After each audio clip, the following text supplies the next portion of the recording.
We all have 24 hours in a day, and we all have the same amount of time on this earth. The only difference between me, you, and Bill Gates is one word. We are in week 4. I am almost done with the program, and you can see dramatic results if you simply scroll to the very first video in this series, week 0. At no point in the program does it ever tell you how to edit videos, how to use Adobe Premiere Pro, what settings to use on a camera.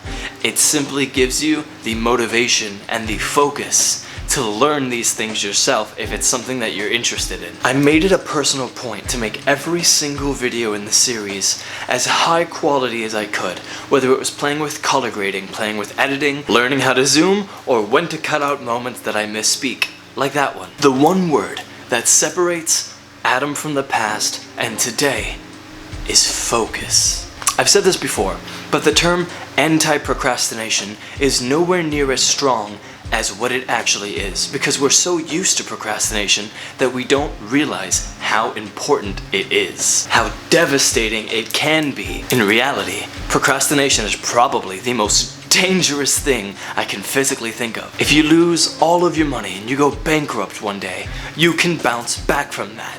If you lose your time, you will never get it back. The amount of projects that I've wanted to do, books that I've wanted to write, or videos that I've wanted to make would have died with me if I continued to let procrastination dominate over my life. So I'm not gonna make you wait until the very end for that secret word. If you haven't caught on yet, focus. The only difference between someone who is a master of their time, someone who's going to go far in life, or someone who is destined to sit on a couch all day, smoke weed, and play video games, is focus. Because even for the people who do just play video games all day, the person who casually plays for fun versus the person who focuses to get better has the chance to one day be competitive, maybe be the best in the world. The only thing that limits good people from great people is focus. And eliminating procrastination 1,000,000% requires all of your focus.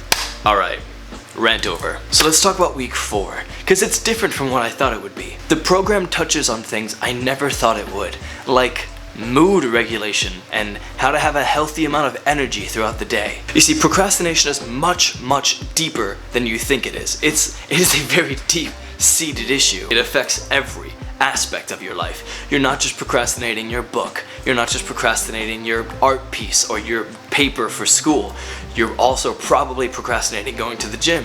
You're also probably procrastinating eating right. And there's a vicious cycle of, I don't have the energy to go to the gym. When you will get energy from being more physically fit is a horrible mentality to fall into. So what ends up happening is you procrastinate it for the long term and probably never get around to it. So okay, you don't have the energy to go to the gym. That's fine, that's valid actually. But let me ask you, how much water did you drink today? You have enough energy to do that, because for me, the answer is 4 Starbucks Trenta cups, which are 30 ounces each, which is a little bit over a gallon, I think. And I'm gonna have a 5th. The program helps you invert a little bit and take the focus onto you. Not necessarily the procrastination. You are the procrastinator. You are the person that is causing all of the bad things in your life. So it helps you invert a little bit and kind of see things from the outside. Another example, you probably don't have enough energy to do the things that you know you're procrastinating on. How much sleep did you get last night? When's the last time you took a multivitamin?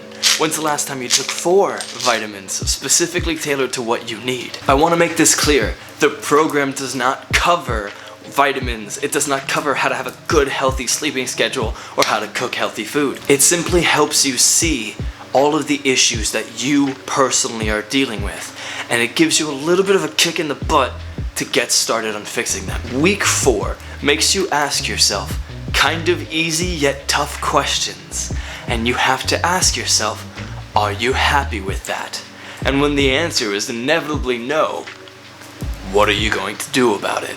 It also touches on something that I made an entire video about, which I'll link at the end of the video, Jordan Peterson's best advice, which is clean your room. The environment that you're in plays a dramatic role on your mental state. Andrew Kirby, for instance, always has his like YouTube setup with the lights and the camera and the tripod constantly set up in the corner of his apartment, always ready to go. The chore of having to set up the lights, set up the tripod, set up the camera, turn everything on is completely gone because he set it up once and he has left it there. His environment is helpful and makes it easy and convenient to record videos. So naturally, what did I do?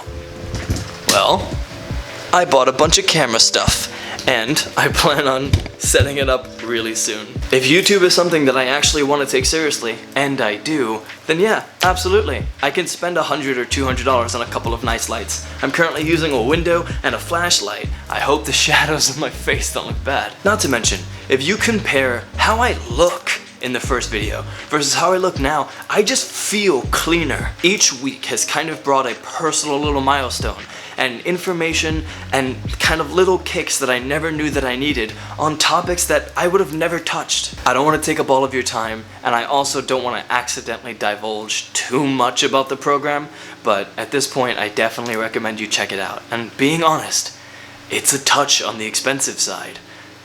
It's definitely a touch on the expensive side. But when you consider that it is literally an investment for the rest of your life, it's not that bad. There truly is people who are just destined to do great things in this life.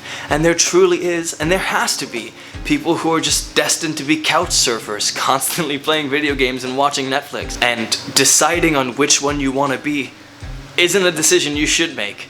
Either you are or you aren't. And that sounds really harsh, but sometimes, like me, you could be that person who is destined for great things.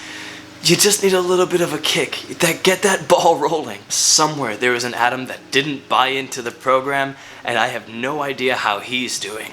But the Adam that's here with you today is finally making YouTube videos after 5 years of procrastinating it.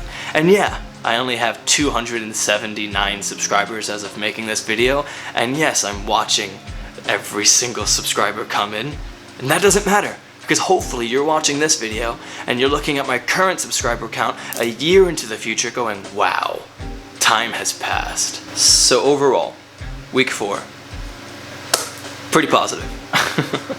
And if you're one of the 2 people who's been following the channel for a while, yes, I have no idea how to stay in focus. It's because I keep moving around every time I make a video. I'm constantly talking with my hands. I'm Hispanic. Deal with it. So friends, do me a favor. If you've watched this far, I actually pay attention to every single person that presses the like button. Hear me out, stop. Stop, hear me out, stop, hear me out. I'm not just being a YouTuber. I actually pay attention to how many likes your video gets. So please, if you've watched this far, drop a like. I want to see how many people make it to the end of the video. I only get like 3 or 4 likes on each video. And no comments, so comment something. I will read it. Until then, friends, I'll see you soon.